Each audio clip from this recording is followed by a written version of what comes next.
ఈ క్రిస్మస్ వేదికల మీద ఒకరికి పాట ఇచ్చి ఒక్కొక్కరు పాట ఇవ్వకపోతే ఆ రోజు వాళ్ళకి క్రిస్మస్ రగడే. వాళ్ళ పిల్లల్ని ఎంకరేజ్ చేసి ఇంకొకరి పిల్లల్ని ఎంకరేజ్ చేయలేదో రాసేసుకున్నారు, వాళ్ళ పేర్లన్నీ రాసేసుకున్నారు. చిన్న చిన్న విషయాలకి భోజనాల దగ్గర గొడవలు అవుతాయి.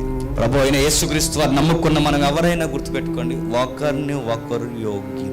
మనలో ఎవరినైనా ఒకడు పొగిడితే మన మనసు తట్టుకోవాలి, మనలో ఎవరైనా ఒకడు బాగుపడితే మన మనసు తట్టుకోవాలి. ఎవడైనా మనకన్నా స్థితిగతుల్లో బాగుంటే వాడిని చూడలేను. అడుగుతున్నాను, అసలు నువ్వు క్రీస్తుని నమ్ముకున్న క్రైస్తవుడేనా? డౌట్ పర్లోకం అంటుంది, ఎవడరా నేను క్రిస్మస్ చేయమన్నదా, ఎవడరా నేను హ్యాపీ క్రిస్మస్ మేరీ క్రిస్మస్ చెప్పమని. ఎదుటోడు బాగుంటే చూడలేవు, ఒకరు బట్టలు వేసుకుంటే చూడలేవు, ఒకరు తింటే చూడలేవు, ఒకడు నీకన్నా ఎదిగితే చూడలేవు, ఒకడు బాగుపడితే చూడలేవు, ఒకడు ప్రేమగా బ్రదర్ నువ్వు మంచోడు అని ఎప్పుడన్నా నీ నోటంటే వస్తుందా? ప్రతి ఒక్కరిని డౌన్ చేసి మాట. అందుకే చూడండి, పోటీలు ఉంటాయి క్రిస్మస్ లో. పోటీ, మీ బట్టలు బాగున్నాయా, మా బట్టలు బాగున్నాయా, మీ డెకరేషన్ బాగుందా, మా డెకరేషన్ బాగుందా,